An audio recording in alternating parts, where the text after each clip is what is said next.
Welcome, everyone. Thanks for joining us today. I'm just going to give a few seconds here for folks to join in.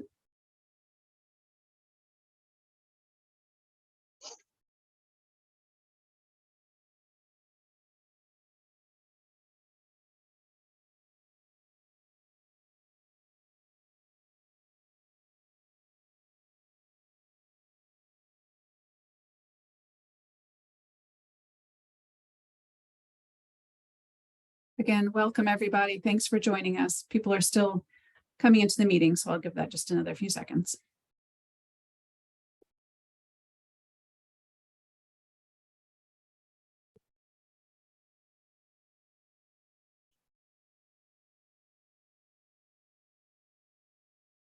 Okay, I think we'll get started and others can join us as they are able. This is being recorded, so folks will have a chance to view this webinar at a later date if they would like to. Welcome, everybody. I am Joy O'Nash with ERG, a contractor supporting the work of the West Coast Climate and Materials Management Forum, and I will be moderating today's 60-minute meeting for the forum. Before we introduce today's webinar and speakers, I'd like to go briefly over some housekeeping details. You would move to the next slide, please. So for closed captioning of today's discussion, please select the closed caption icon at the bottom of your screen. If you have any technical issues with your connection or with Zoom, please email hannah.stroud@erg.com and she can help you out. There will be an informal round robin set up today with the presentations with the hope of audience participation to add to the knowledge shared. So we are in a meeting format and you'll be able to unmute and put yourself on camera if you would like to participate that way. And as I mentioned, today's session will be recorded and shared at a later date through our website, the forum website. Next slide, please. So before we get going, I'm going to mention a brief disclaimer. Today's webinar is designed to share information in the materials management space. Mention of trade names or commercial products does not constitute endorsement or recommendation for use. Please do note that the opinions, ideas, or data presented by speakers today does not represent West Coast Climate and Materials Management Forum members' policy or constitute endorsement by the forum. As we go through the webinar today, you can submit your questions by using the question and answer box feature, which can be found in the dashboard on the right-hand side. It should be on the right-hand side of your screen. And again, you can find the recordings and presentations posted on the forum website at westcoastclimateforum.com. Next slide, please. Just to set the stage a little bit about the forum before we get going. The West Coast Climate Materials Management Forum, or Forum for short, started in 2008. The forum is a collaboration of state, local, and tribal governments working to establish sustainable materials management practices. More than 40% of U.S. greenhouse gas emissions result from production, transportation, use, and disposal of material goods. The forum's mission is to inspire, inform, and illustrate how communities can significantly reduce greenhouse gas emissions by improving the way they source, use, and recover materials. Our agenda today consists of the four main categories of climate pollution reduction grants, consumption-based emissions inventories, recent legislation, and new reports and resources. You can go to the next slide, please, where we show the agenda. These are the main categories we'll be covering. And after each section, we'll have time for any clarifying questions. And at the end, we plan to pose a series of questions to the audience to get your input. I'm going to turn the program over to Ash. Great. Thank you, Joy. Hi, everyone. Good morning. Thank you so much for joining.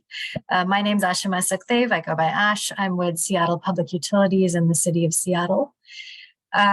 We wanted to kick off this end of year forum with a few updates on what the EPA's climate pollution reduction grants. As you may have been tracking, the federal government has been distributing unprecedented levels of funding for climate-related activities, particularly through the IRA. And we at the forum have been closely monitoring these updates and wanted to spend some time just sharing updates on this specific opportunity, which we think is quite relevant to the materials management community. For those of you that aren't familiar with it, I will provide just a few minutes of introduction and context and then hand over to other colleagues for their updates. So the Climate Pollution Reduction Program is one of many opportunities that were identified in the Inflation Reduction Grant to reduce greenhouse gas emissions. The program has 3 key objectives: to encourage states, agencies, municipalities, and tribes to work together to create pathways for reducing climate pollution, to provide flexible planning resources for these jurisdictions, and to really drive transformative and scalable decarbonization efforts and implementation. The grant is comprised of 2 main phases. Phase 1 is essentially the planning phase. There's $250 million that have been distributed by the EPA non-competitively to the majority of states, 67 of the largest municipal areas in the country, and more than 90 tribes and territories to invest in regional climate action planning efforts. The second phase of the Climate Pollution Reduction Grants, or CPRG for short, is a $4.6 billion competitive implementation grant. The grants will be awarded for actions identified in the climate action planning process. Next slide, please. There is quite a bit of time sensitivity around this money and funding being distributed. And so the timelines for these grants are quite tight. As part of phase 1 for the action planning process, each region or state or MSA has to develop a priority climate action plan due in March. There's a more comprehensive climate action plan due in 2025. And the phase 2 implementation grant applications are due in April 2024. Next slide, please. This is just a list that you can see of all the 3 states on the West Coast that have been awarded planning grants, as well as 1 MSA in Washington, 1 in Oregon, and 9 in California that have received this planning grant, so you can identify your work in them. Next slide, please. Most relevant to this community, I think, is the materials management opportunity that we've identified for these grants. First and foremost, the climate action planning process, both the priority climate action plans and the comprehensive climate action plans, really represent an opportunity to integrate consumption-based emissions inventories, materials management topics into regional and statewide climate action planning. And we're seeing a lot of states and MSAs starting to do that. Secondly, we want to flag that the materials management related projects which have significant climate impacts, so say food waste prevention, for example, are also eligible for that phase 2 implementation grants. And so again, this is a great opportunity for jurisdictions to get funding and receive funding for materials management projects. So I will now hand over to David, I believe, who will provide an update on how the CPRG is going in Oregon. Thanks so much, Ash. We're going to do a little round robin here, looking at a couple of different CPRG efforts, and I guess Oregon is up first. So we have a priority climate action plan that is currently under development.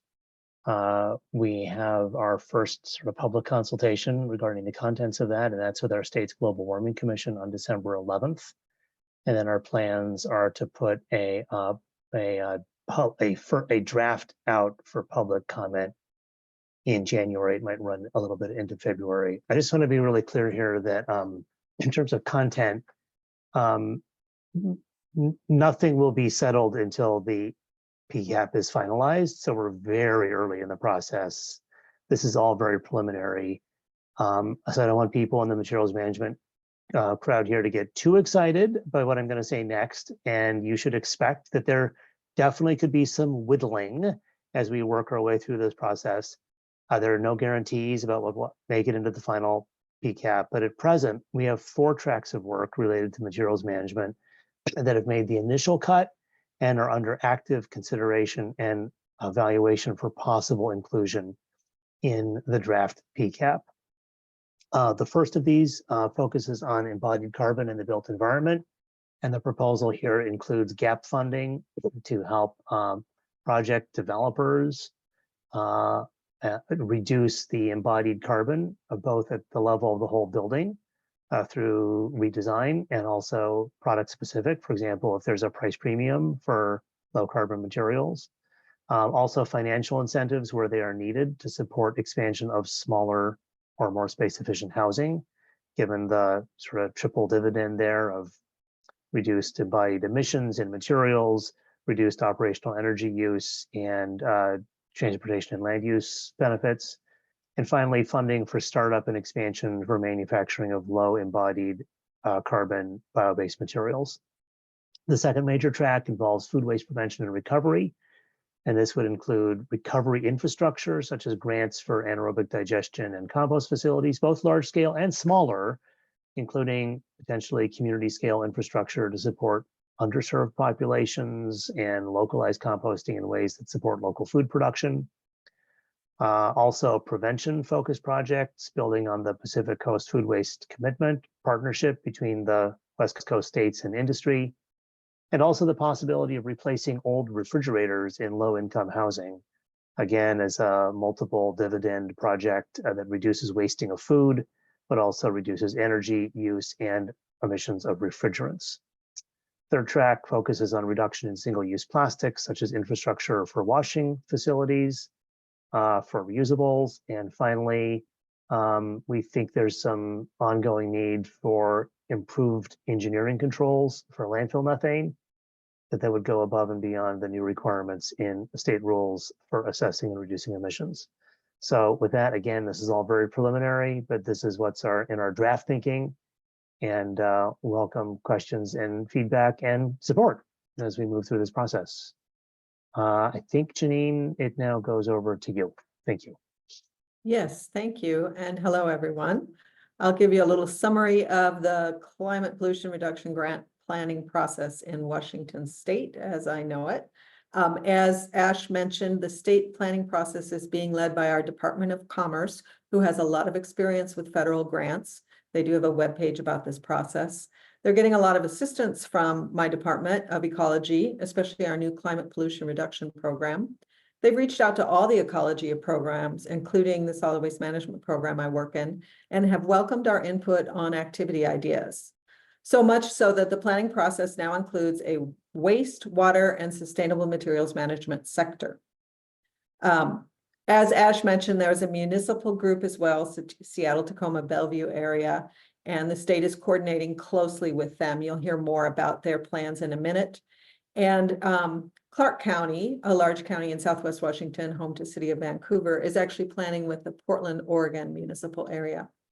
So there's lots of coordination between the state agency, ecology programs, and the Washington municipal area. Commerce is also soliciting public input via a survey, which is in process now, open through December 15th. They have a link on their website. The results from the survey will help inform the priority plan and will also help them matchmake with other funding ideas or opportunities, both federal and state. Despite their experience with federal grants, Commerce does note that there are still many unknowns in the CPRG planning process. That said, they will have a draft PCAP out in January for public review. And as I said, materials management input has been welcomed. Our program submitted many ideas for activities that relate to our work. And those made it on the first list. And I'm happy to report that food waste reduction has gained significant interest and traction at this point. I would also echo David's statement. This is all preliminary. But a key selling point for the folks leading this planning process is the ability to avoid methane gas creation and landfills. Methane is getting a lot of attention of late. The guidance we've received so far suggested we focus on recovery facility upgrades, evolving current facilities to accept post-consumer food waste or creating more facilities, and also partnering with local governments to support their work on food waste prevention and organics diversion via additional staff, more outreach, and implementation and enforcement of new laws. I'll share more on that in a bit. The grant emphasizes building coalitions and partnerships, including with local governments. So they're highlighting that as well. Other material management programs on a draft list for consideration include methane tracking and reduction, including at landfills, as well as other locations, and built environment embodied carbon. I don't have details on the status of either of these proposals, but will again note that there has been good support for materials management projects in this process. And that's it for me. I think we're on to Ash. Great. Thank you, Janine. I'll be quite quick about this because a lot of the sort of Seattle, Tacoma, Bellevue regions application is and sort of planning process is similar to the states and coordinated with them. So for us, this effort, the planning effort is led by the Puget Sound Clean Air Agency, and it's actually for the full 4-county area that you see in the image on the slide. Similarly to the state, our draft priority climate action plan will be expected in January for public comment and review. The state and MSA are coordinating on that public survey, so please do check that out if you have feedback on measures that should be included in either the state or MSA level PCAP. And in terms of how materials management content is showing up at the MSA level, as part of our planning process, we actually have a waste and consumption subcommittee, which is informing some of the process around this. We do have consumption-based emissions inventory results for all 4 counties that we can include in our planning process, which gives us a lot of great data to work with. And similar to both Oregon and Washington, we are looking at including measures around food, whether that's low carbon production and procurement or waste prevention. We're looking at goods, we're looking at building materials, and of course, waste management itself in terms of methane capture. So I think that's all from the round robin of updates on the CPRG. I think Martin is next.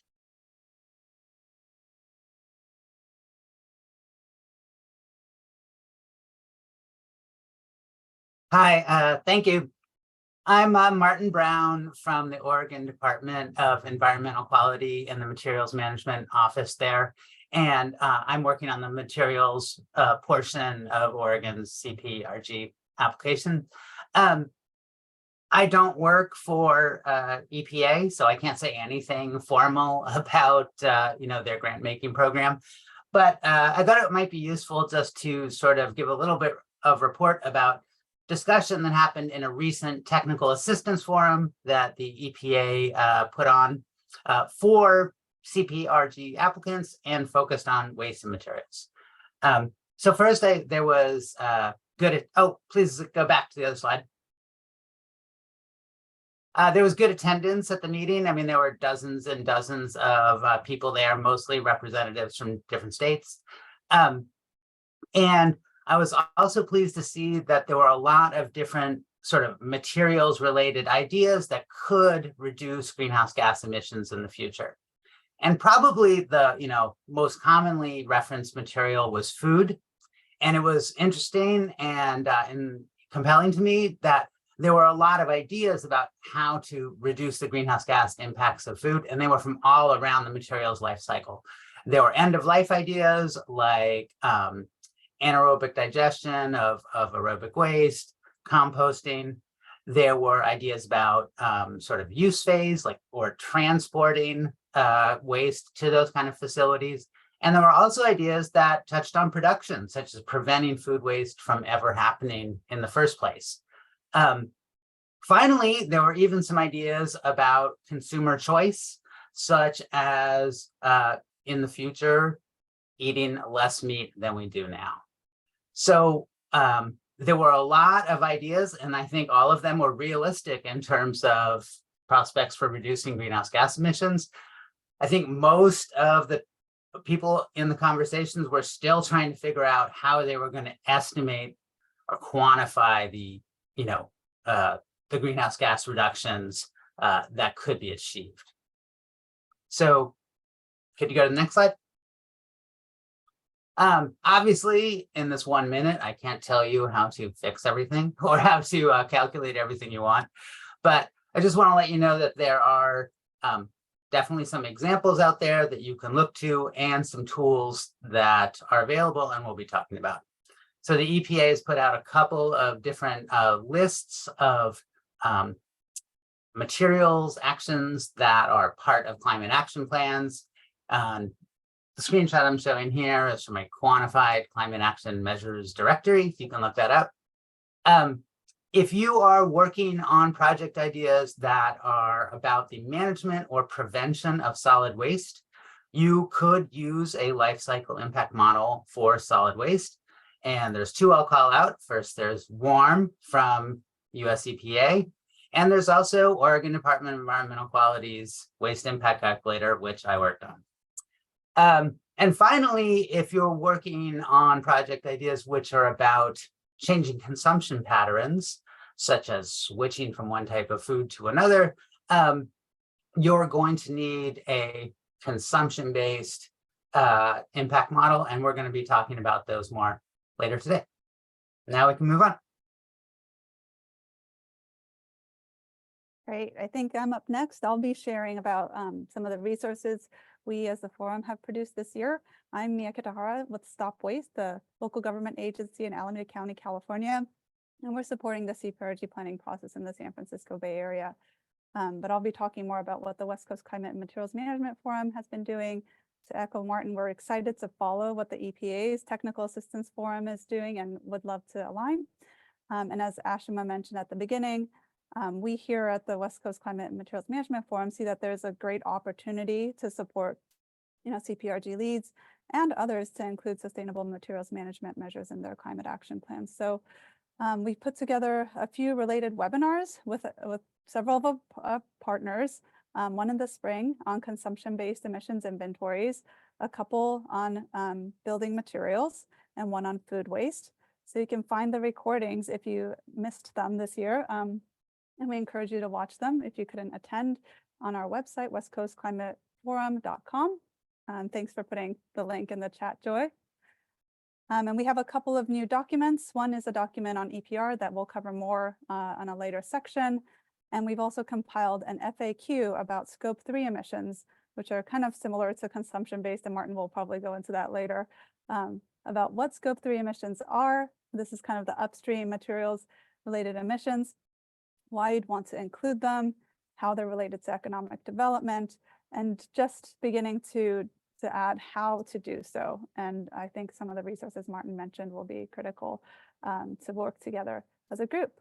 And the document also includes some examples of measures that would follow a Scope 3 inventory process, and then existing state and local climate action plans that include them.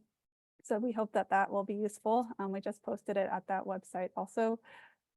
Some of the topics have also been discussed in more depth through a monthly discussion group hosted by the Forum's Consumption Working Group, which anyone is welcome to join. And then we also plan to create more support materials in 2024, particularly for the CPRG comprehensive climate action plans. So to really looking at all of the things that our communities can, or jurisdictions can do to reduce global emissions. And again, we look forward to aligning with the technical assistance forums so that we can get all the good information out to as many people as possible. So we look forward to hearing from you all at the end of this meeting to inform what we do next year along these lines too. Joy, I'll pass it back to you. Yeah, thanks so much, Mia, and thanks to everyone for your updates in that section. We do have a couple minutes for questions related to the information you just heard. There is one question here I'll pose to the group. Can you please provide a little more detail about the Global Warming Commission? I think that came in when David was speaking in the beginning. Sure, thank you. Yeah, the Global Warming Commission is a governor-appointed commission that was established by the Oregon legislature. Actually, on January 1st, 2024, its name changes to become the Climate Action Commission. It's a non-rulemaking, non-regulatory commission. Its function is primarily advisory. It serves as a central hub by which different sectors, different interests, and different state agencies can meet on a regular basis to plan, to discuss options, to consider different approaches. It's been around for about, I don't know, I want to say around 15 years now. I might be wrong there. And again, it doesn't have rulemaking authority, but it has pulled off some very remarkable accomplishments. Most recently, a major focus of the commission has been to commission and to direct some assessment of a greenhouse gas inventory for natural and working lands, and a very robust framework and assessment of policy options for reducing emissions and improving carbon storage in Oregon's vast and very diverse network of natural and working lands. So that's just an example of what it works on, and I'll mention a upcoming commission project involving consumption in a few minutes. Thank you, David. Okay, I think we're going to move on from CPRGs to the CBEI section of our program. And with that, we're going to turn it back over to Martin to kick that off. Okay, thank you. I'm Martin from Oregon DEQ again. You've already heard a couple of times speakers talk about consumption-based emissions inventories. And I think you're going to hear more about them today and also more about them in the future. They're going to become a bigger and bigger part of our lives. And so I thought I would give you a really brief background about what those inventories are, why they are so important to climate work, and some news about tools that are available to you. And if this is old hat to you, don't worry, it's just going to take a few minutes. But I thought it's important that we all start sort of from a common basis. So next slide. All right, so first thing you need to know about consumption-based accounting is that there are a lot of synonyms and related words. If you've heard about environmentally extended input-output analysis, supply chain emissions, scope 3 emissions, spillover effects, things like that, they're often talking about either exactly the same type of analysis or something very closely related. So don't let those words sort of confuse you. It's mostly the same kind of stuff. Next slide. So on the most basic level, what consumption-based accounting does is it takes your local spending, whether it's spending by an individual, a government, a business, whatever, and it converts it into global environmental impacts. That's kind of a generalization, but I'll just leave it like that. So for example, if I buy a cup of coffee, there are some at a cafe, there are some impacts associated with making that coffee at the coffee shop. But there are also impacts that are associated with producing the coffee beans themselves that happened in some other country. And a consumption-based analysis will convert that spending into that total of impacts, and it can be divided up in various ways. Next slide.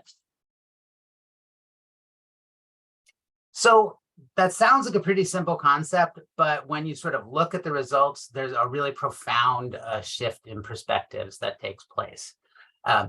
On the left side of the screen, you see a global country-based greenhouse gas emissions inventory that is done the usual way by calculating emissions from factories, fuel burned, and so on. And you see that countries like China and India are pretty big emitters in this view. But over on the right side, you see where the consumption-based framework has been applied, and the responsibility for the emissions has been assigned to the ultimate consumers of the goods and services that have been produced. And in that view, China and India don't look so bad. And countries like the United States, the United Kingdom, and Japan look a lot worse.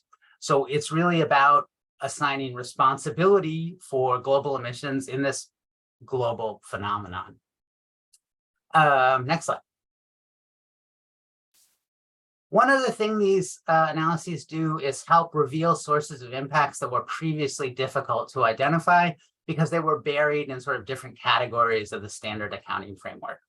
But Partly with the help of consumption-based accounting, Oregon DEQ has, put significant efforts into subjects like trying to prevent food waste from ever happening, promoting the building of smaller scale housing, such as missing middle and accessory dwelling units, and working hard to try to reduce the emissions associated with cement and concrete.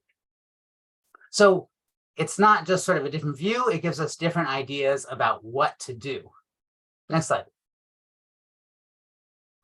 So I'm not going to lie to you, these analyses are very complex. They involve slinging around a lot of big economic matrices and associating them with environmental impacts. So mostly they've been the province of academics and, a few government employees who've had the time and resources to get into it. It's becoming a bit more accessible now. Here's just a couple of things you might want to look into. First, you might want to start with a cool climate household calculator. You can look that up on the web. It just allows you to sort of enter your household lifestyle and see what emissions are associated with it. Another model, which is totally accessible, is the US EEIO national model. And you can find that on the web, on GitHub. And later today, when you hear about the Puget Sound consumption-based emissions inventory, the emissions information that was used for that came from the US EEIO model.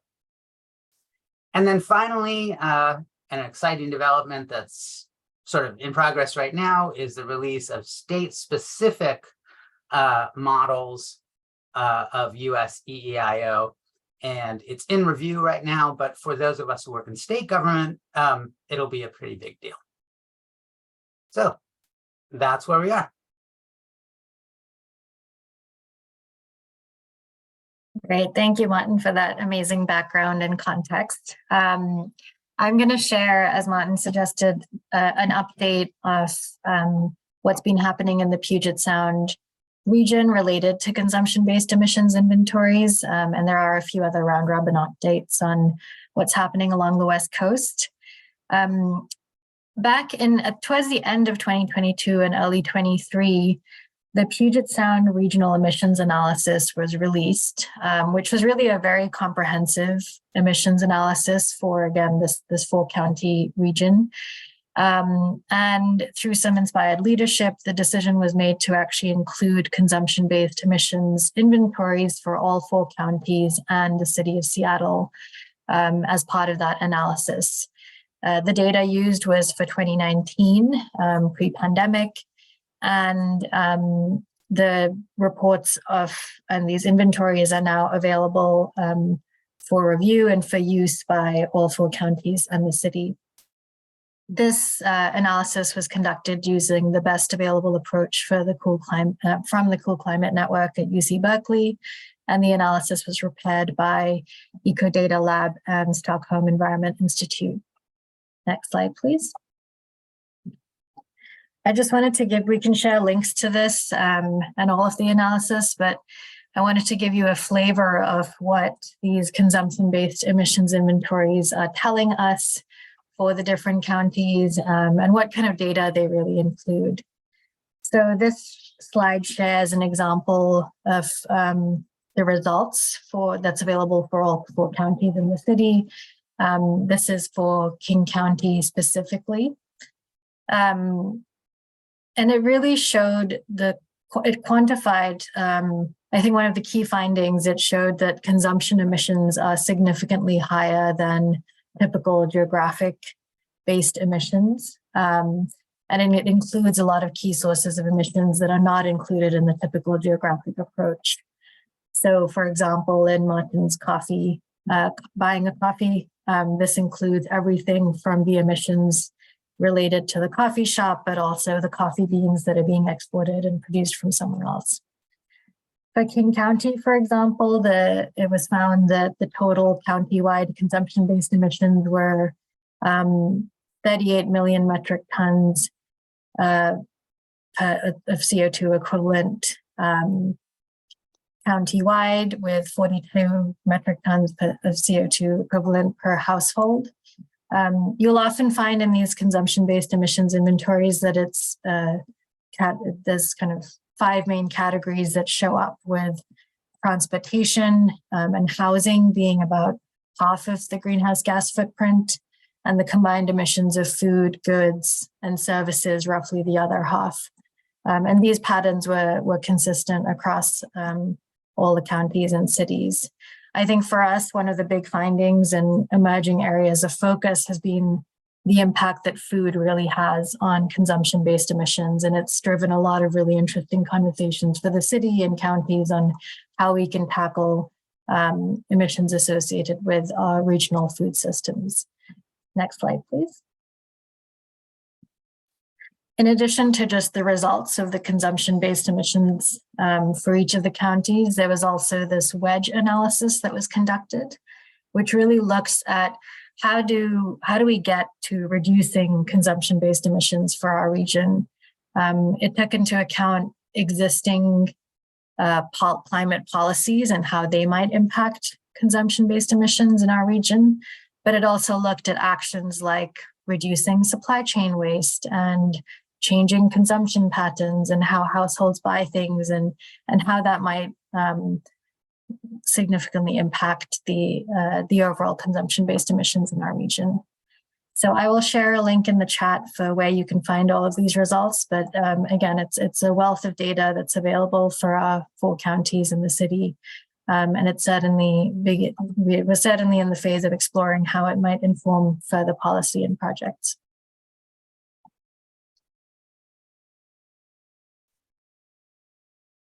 Great, thanks, Ash.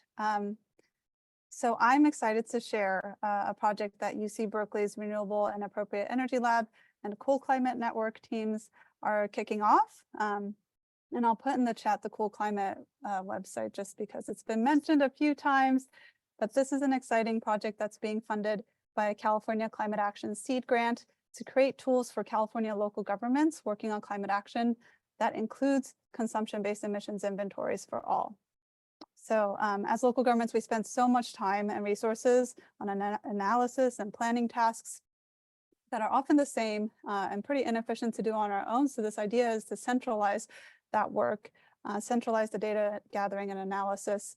So the products will include both a territorial and CBEI emissions inventory for each local government in California.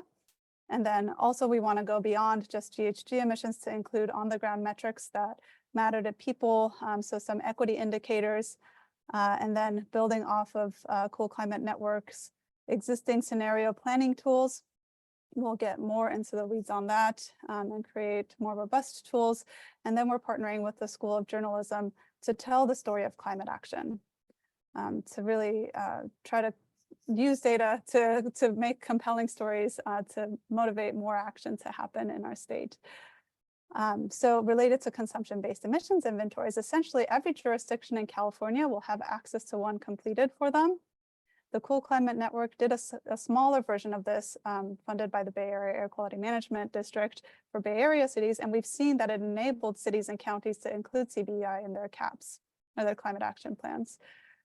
So we at StopWaste are supporting them with local government engagement. So I put my email there in case anybody's interested. Feel free to email me to learn more about it. So that's happening in California, and I'll pass it back to David for Oregon, I believe. Great, thank you so much. What super exciting advancements and developments are happening here? And this is really great. Oregon developed the first subnational consumption-based emissions inventory for the US. We published it back in 2011. And at the time, there were none of these slick tools. There was no support. There was no awareness. You know, I use the analogy, it was like for many years trying to start a campfire in the rain. There was a lot of smoke and a lot of smoldering wood and a lot of huffing and puffing. And now to see how far this field has developed is so inspiring. So what's going on in Oregon? We're going to be updating our consumption-based emissions inventory using our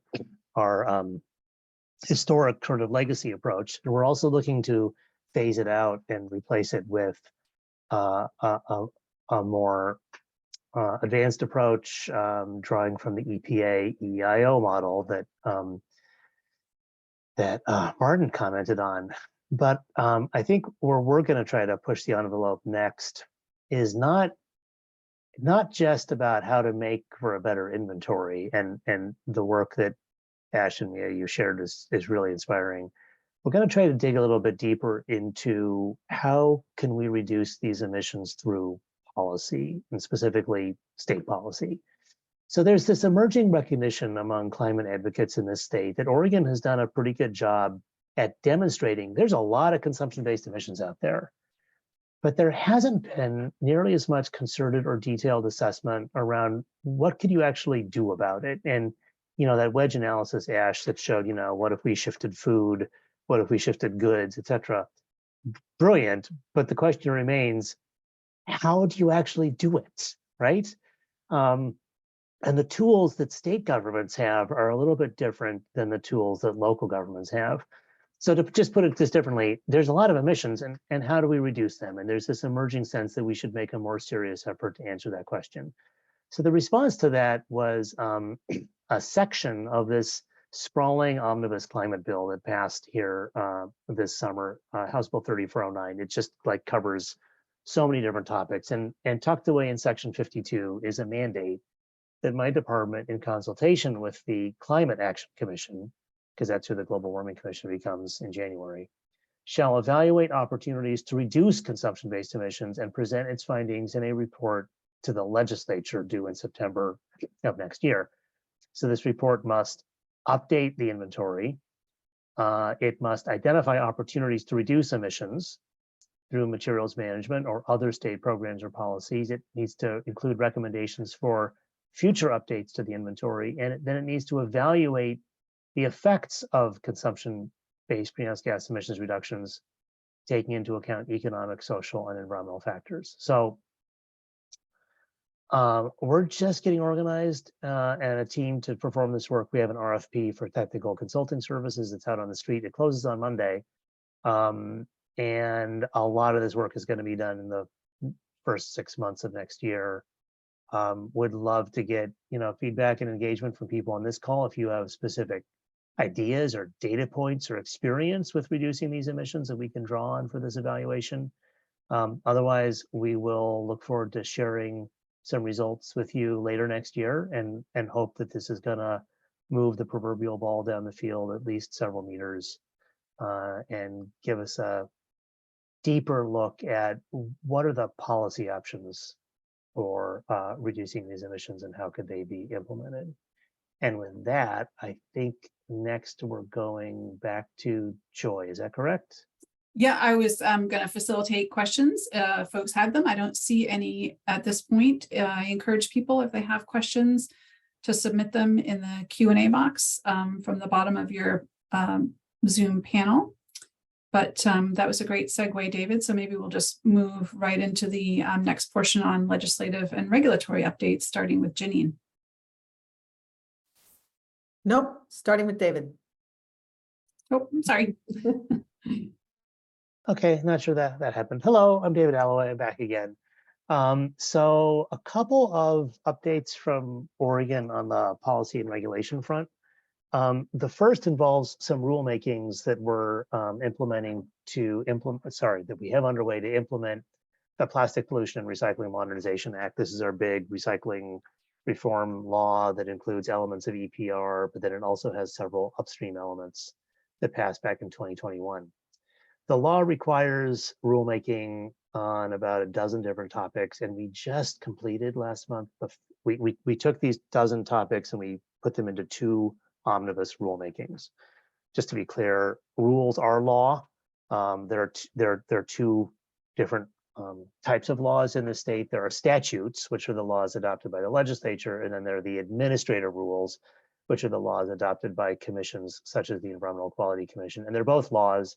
Typically, the statute defines directional guidance, and the rules get into the picky details. So this first rulemaking had several elements in it that were informed by or attempting to reduce life cycle greenhouse gas emissions. the rules define the first batch of materials that will be accepted for recycling across the state. And that list of materials was very much informed by some LCAs we did that looked at greenhouse gas impacts of different options. There's also convenience standards that the PROs, the producer organizations, have to meet, and performance standards. For example, we will be requiring the PROs to operationalize a network of depots for block white expanded polystyrene foam, which our analysis showed can be recycled and can reduce greenhouse gas emissions, but only if certain conditions are met. And those conditions require densifying the material if you're going to transport it any significant distance. So our rules actually have a trigger in it that if you're transporting this material, if the PRO is transporting this material more than a certain number of miles, it has to be densified first. And that's, again, in order to achieve climate benefits. A really kind of provocative element of this rule are new standards that define what is a responsible in market, because producer organizations have to ensure that materials flow to responsible in markets where doing so is practicable. So the statute says where practicable, but what does practicable mean? So we defined in rule, what does practicable mean? And there's a two-part test. It has to be practical. It has to be something the PRO can actually do. And then it has to meet a benchmark for being cost effective. And that benchmark is, I think, approximately $2,017 per ton expressed in 2021 dollars. So if materials are flowing to an end market that does not meet the standards for being responsible, then the PRO has to take a corrective action if the corrective action costs less than $2,017 a ton. And where did that number come from?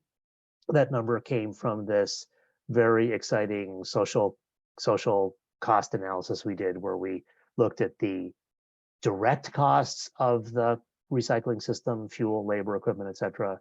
And then we looked at the social costs, including the emissions from handling and producing materials. And climate was a part of that, although it actually didn't drive the results. The quantitative results were primarily driven by human toxicity, but nevertheless, a pretty cool analysis.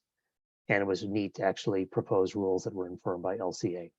We have a second rulemaking that is currently in process, and it's scheduled for completion in November of next year. And it covers a whole bunch of topics. Two of them have a strong upstream focus. First, there is a rule to establish the level of funding and the parameters for a program we're calling MIRROR, or Material Impact Reduction and Reuse. This is an element of our law where the producer organizations are required to pay into a fund that the state will use to reduce the environmental impacts of covered products through any means other than recycling. So for example, establishing infrastructure for reuse. And if funded at the level proposed, it will be one of the largest dedicated funds of its type in the history of this country. So that'll be pretty exciting. And then the law also requires the producer responsibility organizations to offer incentives via fee reductions for members who evaluate and disclose environmental impacts of covered products, if they do so in accordance with standards adopted in rule. So what's this about? There is some evidence that when brands evaluate and disclose environmental impacts, they are much more likely to reduce those impacts. And what we have at present is a unregulated system that I describe as the wild, wild west of accounting, where firms hire LCA practitioners and they choose an accounting method that is favorable to the outcome they want to promote. We need to bring some order to this chaos. And so the rules require our commission, our Environmental Quality Commission, to adopt standards for accounting, evaluation, and disclosure, and then requires the PRO to offer incentives to producers who follow those standards. And there's also a mandate that the 25 largest producers are required to evaluate and disclose life cycle impacts for a small percentage of the portfolio of their goods every 2 years. So that's those are all part of rulemaking too. Next slide, please. Pivoting over to the topic of embodied carbon in the built environment, three major pieces of legislation. The first, a Buy Clean law that passed last year, requires our State Department of Transportation, ODOT, to require its contractor to submit environmental product declarations for covered products This is different cover products, of course, isn't packaging. This is, concrete and steel. By December 31st of 2025, ODOT can use those EPDs to score bids starting in 2027, and is also required to stand up a grant program to help contractors offset their costs of complying with this disclosure requirement. So all that is being stood up this year and next. House Bill 3409, that omnibus bill I mentioned, Section 18 requires our State Department of Administrative Services to implement sustainable design guidelines for capital projects paid for by the state, valued at $1 million or higher.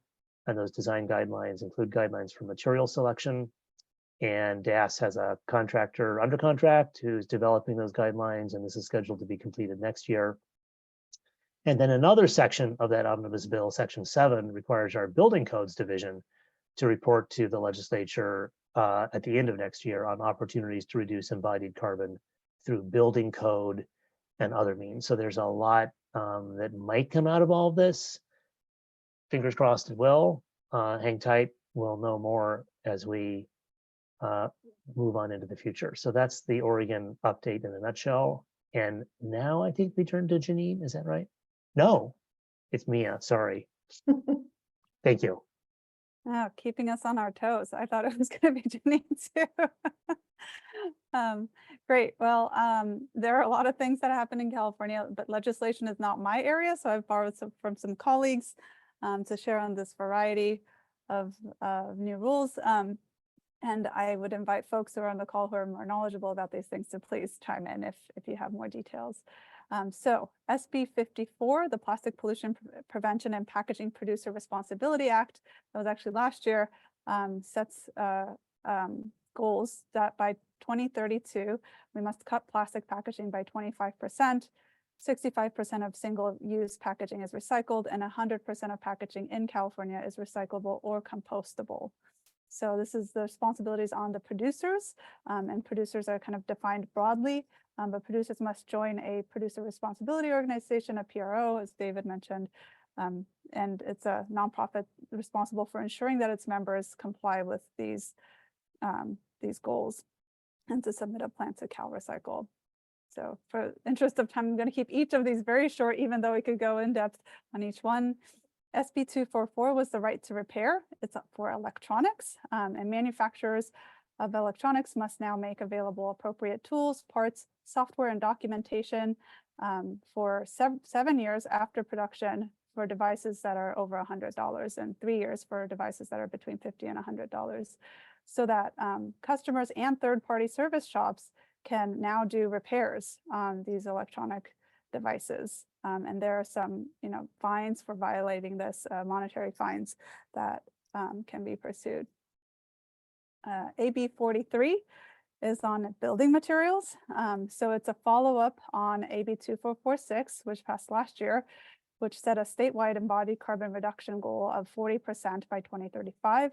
So now AB 43 is creating a monetary mechanism for that and directs the California Air Resources Board to establish an embodied carbon trading system that applies to building material providers, developers, architectural and engineering firms, and construction companies, so that if you're doing better than requirements, you can sell that better performance to others that are not able to meet the thresholds. And related to building materials also is CalGreen. This is exciting. It's the state's green building code. And then this year, they added a new embodied carbon requirement for non-residential construction over 100,000 square feet. Applicable projects must do one of 3 things. They can either conduct a whole building life cycle analysis and reduce it by 10%, or they must meet set embodied carbon intensity thresholds through environmental product declarations for key high carbon materials, including concrete, steel, and glass. Or they could substantially reuse the structure and envelope of an existing building. So related to reusing buildings, there was also AB 529, for adaptive reuse projects.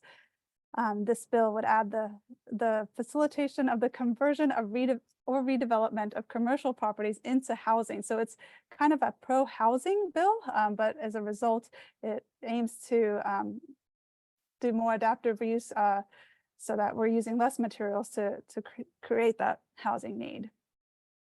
And then finally, SB 253, the Climate Corporate Data Accountability Act.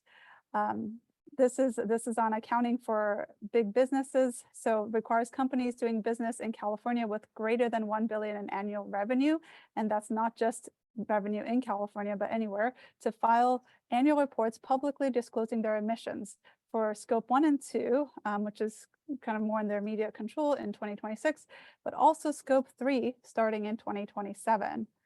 So the reports must conform to the greenhouse gas protocol standards developed by WRI and the World Business Council for Sustainable Development, which has scope 3 categories, including 15 categories that include the upstream emissions from purchased goods and services and capital goods, as well as downstream use of sold products and end-of-life treatment for sold products. So we will see how that kind of, transparency can move the markets. So now I think I'm passing it to Janine. At last, yes, thank you. So Washington has had a lot of legislative activity over the past few years. I'm going to highlight just a few things here. The first is the Washington Recycling and Packaging Act, or the WRAP Act. This is a large complex bill, EPR for paper and packaging and paper products, requiring producers to plan for and fund recycling of these materials, working within Washington's unique solid waste management system, working with our local governments, and with oversight by the Department of Ecology. 2024 will be its 4th or maybe even the 5th year. I'm losing track. It's had different names over the time as well. Significant stakeholder work is ongoing. We're also tracking the implementation of the 4 states that already have EPR for packaging laws to see what is working and what is not working in those laws. Should this bill pass, we will also be, learning from those states, using things like Oregon's list to help develop our list. So this bill does create a statewide list for curbside collection, depot collection, alternative collection. It requires eco-modulation, the producer responsibility organization, to set eco-modulated fees that encourage environmental attributes in the products and packaging. Details are not specified in the law. That's to be worked out by the pro. The current draft also has a reuse fund akin to that in Oregon. We're very excited about that. This draft and last year's draft has a source reduction element for plastic components. And this draft and last year's draft also adds additional products to our current post-consumer recycled content law. So new products would be required to meet the post-consumer recycled content requirements as well. We have many other extended producer responsibility laws or bills introduced each session as well. In 2023, a long worked on bill for batteries became law. Rulemaking will begin soon, and the program is to start collections in January of 2027. This law also required a study to research and provide recommendations on electric vehicle battery management for a future bill. Other EPR bills we have seen and may see again include those for appliances, wind turbine blades, and clean lighting. The Clean Lighting Bill would update our current lighting EPR program, which sunsets in 2025. It would extend this program, making it applicable to all lights, making the producers pay for it instead of the current retail fee, and phasing out the sale of most mercury-containing lights. The 2023 wind turbine blade law required a study by Washington State University on the feasibility of recycling wind turbine blades, and to include recommendations on options for reuse, repurposing, recycling, and recycled content. Also to look at the availability of and need for processing facilities. The study was due to the legislature December 1st. I haven't not yet looked at it. A bill may be forthcoming in the 2024 session. And also in 2023, there was an appliance bill that would have established EPR program for appliances with refrigerants. I've heard a 2024 version might just focus on the refrigerant gases themselves. We also have the 2022 Organics Management Law, which needs its own slide. So next slide, please. Passed in 2022, this is a complex, multiple part law that addresses many areas related to organics management.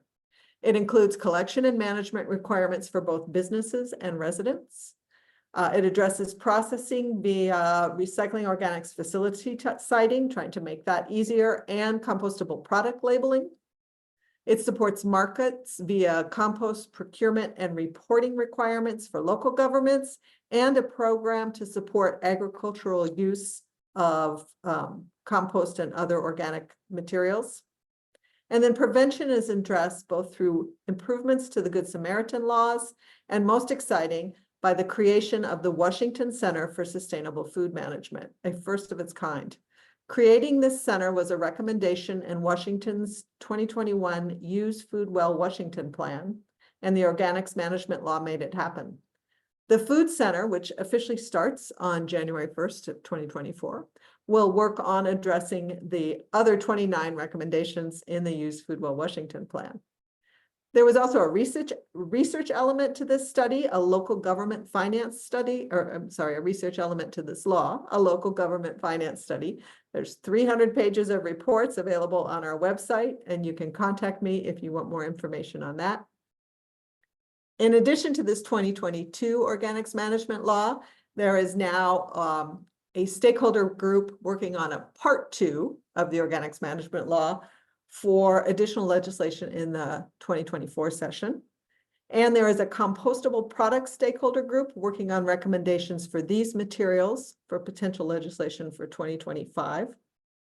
As I mentioned back in the climate pollution reduction grant section, our proposal for those grants will help support implementation of much of the work in this, or some of the work, at least in this organics management law.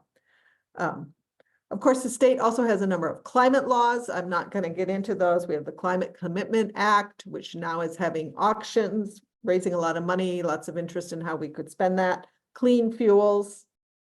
We've also had a right to repair bills that we expect back, build clean bills that we expect back. So a lot of activities. And I think from here, we move into new reports released in 2023. And first up, next slide, is the forum's updated policy brief titled EPR for Packaging and Opportunities to Incorporate Climate Change Mitigation. May I mention this briefly on another slide? This paper was written by the forum's EPR work group and first published in 2021, I believe. It provides 4 concepts to consider in EPR for packaging bills to address climate change mitigation. Very quickly, those concepts, which I encourage you to read more about in the paper, are funding waste prevention and reuse, setting goals and mandates for waste prevention and reuse, requiring evaluation and disclosure of impacts, and optimizing recycling. We have now annotated the paper with multiple citations in support of these concepts, so you don't need to take our word for these ideas. You can look at the research. The updated paper has been circulated broadly to consumer products groups, EPR groups, reuse and waste organizations, and the waste industry media. This led to a Waste Dive article that was published on November 22nd. We're hoping to see these ideas take hold in future EPR for packaging bills. We've tried and are trying to put some of these in the Washington bill. New York and Illinois added some elements in their 2023 bills, though those bills did not pass as written. And I see that Joy put a link to the paper in the chat. And next, I believe we have Mia. Oh, I think it's me. Oh, Ash, sorry. All good. So in addition to the work that the forum has been doing, there's a whole load of new reports that have been released this year around the connection between climate and materials management.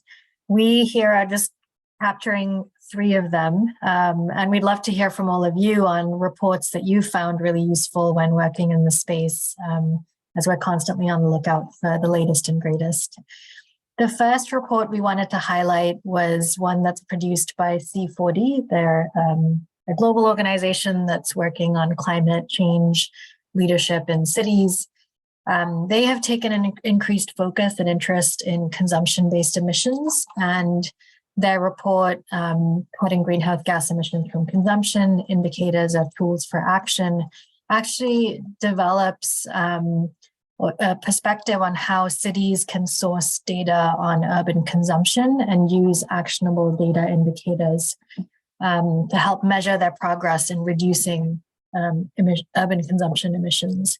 So for me, this was a really useful report because it actually gives you actionable data indicators that you at the local level might be able to use, or maybe you're already collecting information on those. And it doesn't, for a city that wants to start tracking how they're doing on consumption-based emissions without developing a full consumption-based emissions inventory, this at least gives you a starting point for some of that and some actionable indicators that you can start to track. The other two reports we're highlighting here are both focused on embodied carbon in buildings. The first is one by the Rocky Mountain Institute and the US Green Building Council, which seeks to provide answers to questions about embodied carbon and identifies some key actions to accelerate the decarbonization of building construction. So again, just a really helpful primer for people that are either entering the space with then more detail on actions and policies that can be developed. And then finally, the Pacific Coast Collaborative and Carbon Leadership Forum has collated a wonderful sort of number of case studies. I believe there's about 10 that focus on low carbon construction policy from the Pacific Coast region, which are examples of kind of successfully passed policies that target embodied carbon. So again, I'd recommend that one as a good primer for what policies are supporting embodied carbon reduction in the space right now. That's all from us on reports. Again, if you have some suggestions, please feel free to drop them in the chat and we'll keep track of those as well.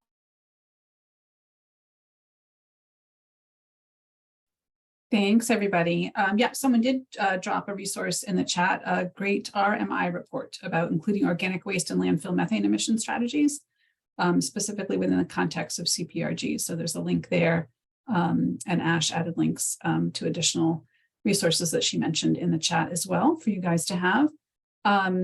Okay, there's no other questions in the Q&A box. So I'm going to go to the section where we're interested in hearing from the audience. We've got 4 questions that we've identified, A, B, C, and D, and we're hoping that folks can provide their thoughts in the chat. And I'm going to march through the questions. And if you can please identify your responses using the letter attached to the question, that would help us understand which one you're referring to.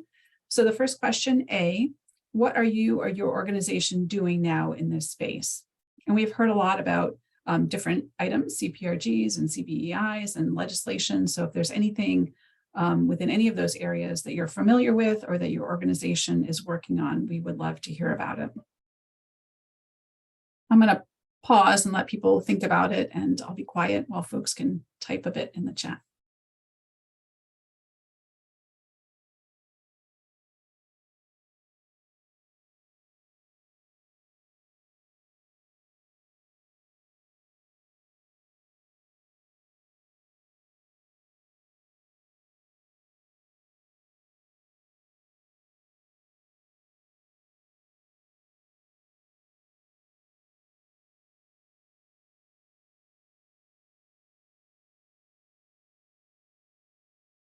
So we're hoping this is a space where you guys can share and learn from each other more than just from the speakers who've shared their updates.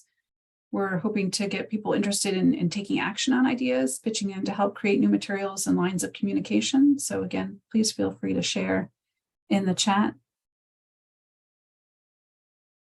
Thanks, folks, for putting some thoughts in there.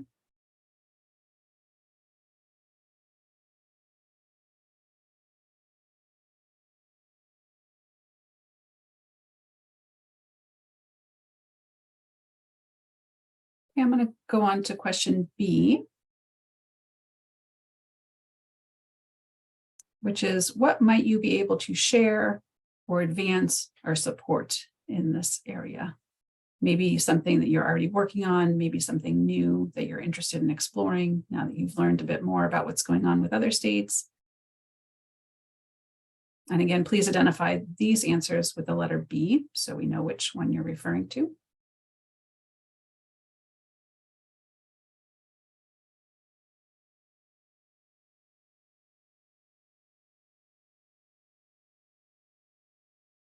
And great, we're hearing from folks on the East Coast as well. Thank you.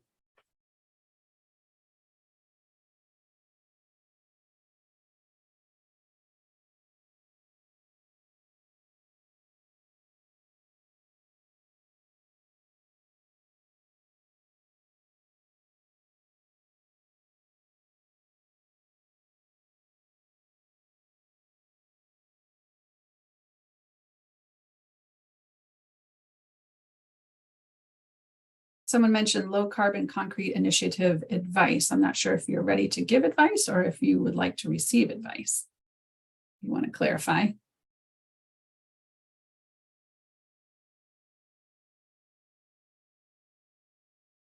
Thanks for the clarification.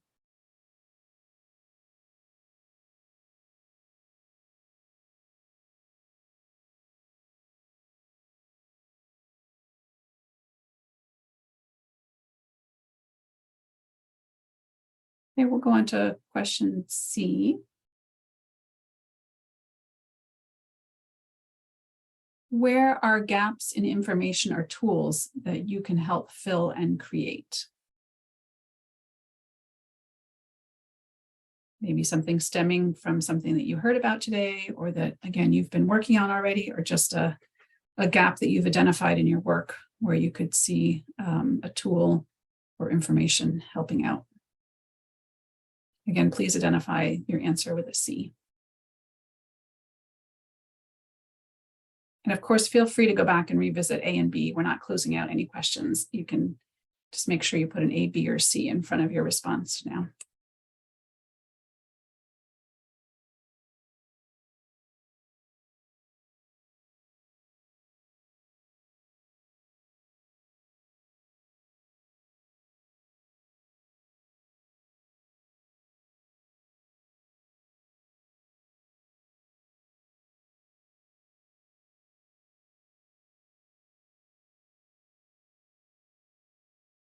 Okay, we'll move on to the last one, D, which is there a topic like a certain piece of legislation that you heard mentioned but would like a full webinar on? As was mentioned at some point during today's meeting, there are several work groups that the forum supports, and we periodically host webinars on different content related to EPR and consumption and the built environment. And if you guys have an interest in a certain area for us to dive deeper into, we would love to hear about it. Or a specific, even more specific topic that we covered today, if you'd like to hear more details. Again, please identify with a D.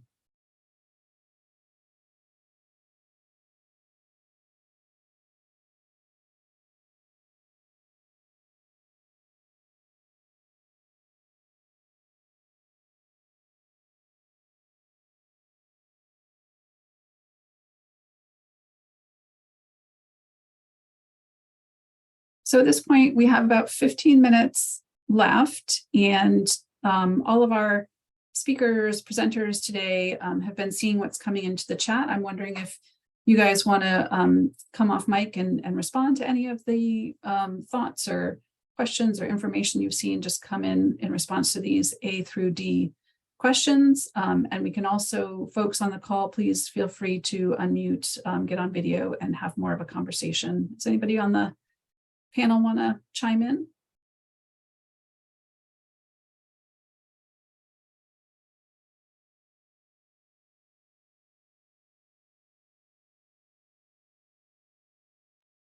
I'll just note, Liz Kunkel had requested information on engineering controls for landfills.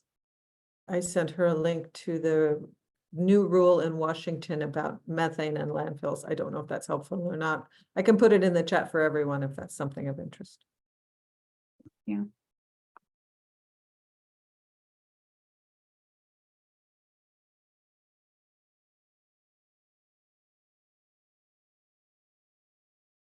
Yeah, Oregon also has a recently adopted administrative rule regarding landfill methane controls, and I will find that link and drop it in the chat as well, but it will take me a couple minutes.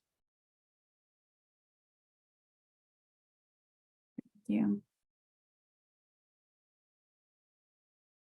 And Melissa with Minnesota Pollution Control Agency mentioned that you've got some resources that you might be interested in sharing. I think, I don't know if you'd like to speak to that. You said you're trying to put it in the chat, but I'm not sure you're able to put a, actually, if you click on that little paper icon, I think you can attach a file if you didn't try that already, Melissa.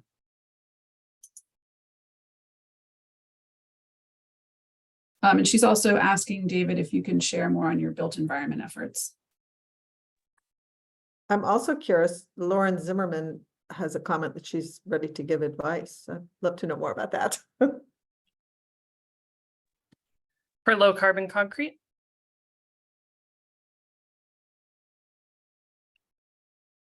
Janine was nodding her head, yes.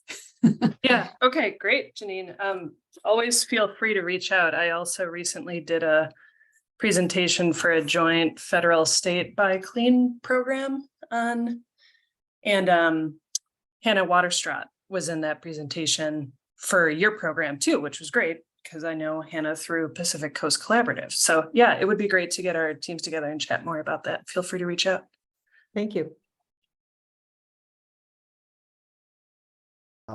Regarding the question about what Oregon is doing, I see that Amanda Ingmeyer is on this call, and she is our lead on all things built environment. And Amanda, if you are willing to come on screen and off mic and give a summary of what we're doing, you could do it so much better than I could.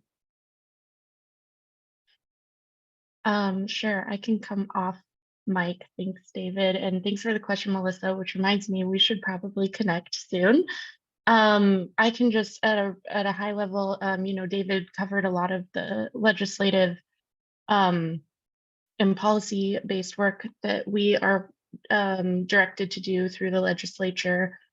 A few additional things we have coming up in 2024. We also have, along with Washington, so Lauren already mentioned Hannah, but we're in talks with Hannah at Commerce in Washington, as well as the International Code Council, hoping to pursue some of the EPA's federal funding for EPDs. So we're in the process right now of pursuing a grant for that in order to support our regional manufacturers in securing EPDs.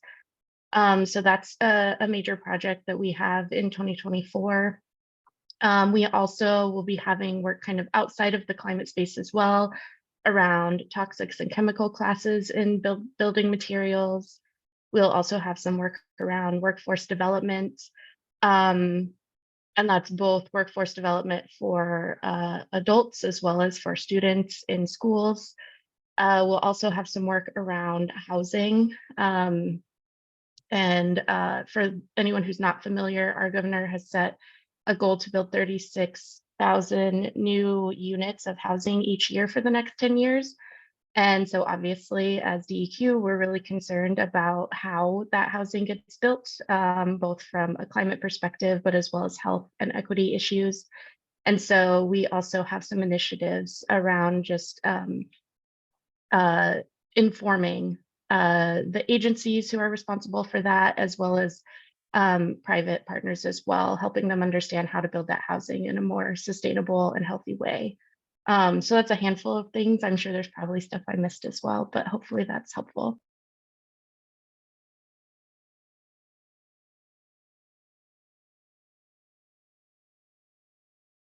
Thank you, Amanda. Is there anyone else on the panel that wants to pick up anything from the chat to respond to or expand on? If people haven't seen it, I put a link. I think Amanda really kind of undersold the built environment program, which is so like you, Amanda.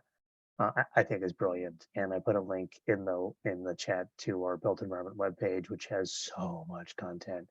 There's so much innovation happening here. So I encourage you to check that out and give yourself some time to read through and digest the massive breadth and scope of this built environment initiative.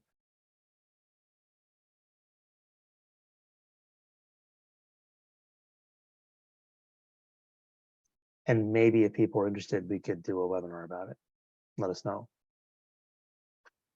Yeah, I was reflecting on a lot of the comments seem to be built environment related. And I know in the past we've had a built environment working group. So I'll just put that out there, is that there are ways that the forum can help convene if that seems helpful to folks. Yeah, if I can put Mia on the spot, she could maybe give a little background to what the built environment work group has covered over the last year. Yeah, we did a couple of webinars with some partners, Carbon Leadership Forum, New Buildings Institute, and RMI. But I think, those are pretty, broad kind of survey type of presentations, and a deep dive into one state that's doing an excellent job might be interesting. So yeah, you got put on the spot there, Amanda. I can follow up with you too. But Janine, I saw you came off of mute also. Did you want to add something? I was just going to say, I noticed the interest in this as well. And yeah, seems like we could get some work done here. Yeah, and Lauren, since you were chiming in, maybe we do a Portland and Oregon state combo there. That's glad you joined today. Get volunteered for things. Hey folks, Melissa from Minnesota here. I just refreshed my browser so I could get my sound working again, and I've lost all of chat. Lovely. I was going to copy and paste it all, but whatever. So I am trying to upload these, what Minnesota is working on for a more sustainable built environment. And yes, I click on the little paper icon and I get an exclamation point saying it can't send. It's only 258K. So I don't know offhand who's the host of the meeting. Sorry that my cat's tail is probably more prominent than anything about me right now. Sunroom or sunny porch. So I'll be happy to send that to folks. I'm not trying to boast or brag or anything, but we've been working off of other people's successes here in Minnesota. And of course, Oregon and Washington are huge leaders, in addition to California too, of course.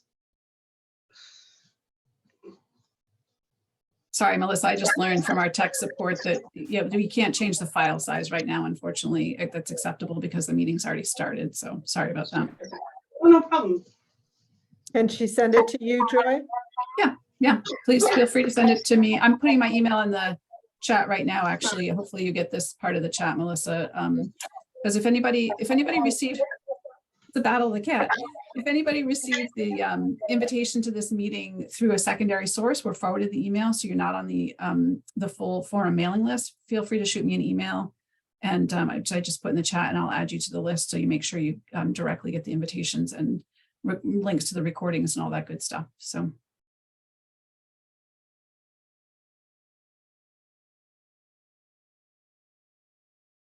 Anything else that folks want to wrap up with? I just want to acknowledge a couple other topics that showed up in the chat that I think the leadership team should give some thought to. One is procurement. We did some procurement work, I don't know, 6, 7, 8, 10 years ago. And there was some interest expressed here in that. And then I want to second or third the comment about EVs. It's definitely a big emerging issue. It's complicated, and if we don't, and if we don't fix the EV problem, including the battery problem, it could be a real snag or a pothole on the way to on the road to electrification. Thank you. Yeah, we'll have all of these chat comments collected after the webinar, and we can put some additional thought to them and take them forward to the forum leadership team for additional consideration.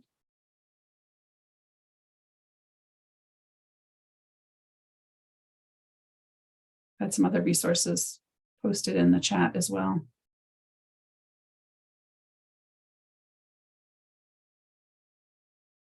Any other wrap-up thoughts from anybody?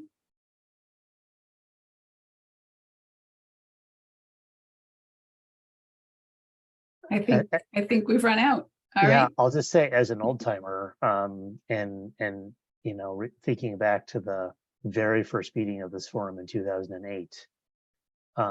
Again, it is so inspiring and so exciting to see how far collectively as a community of practice we've come, and all the stuff that's happening. It's fantastic, and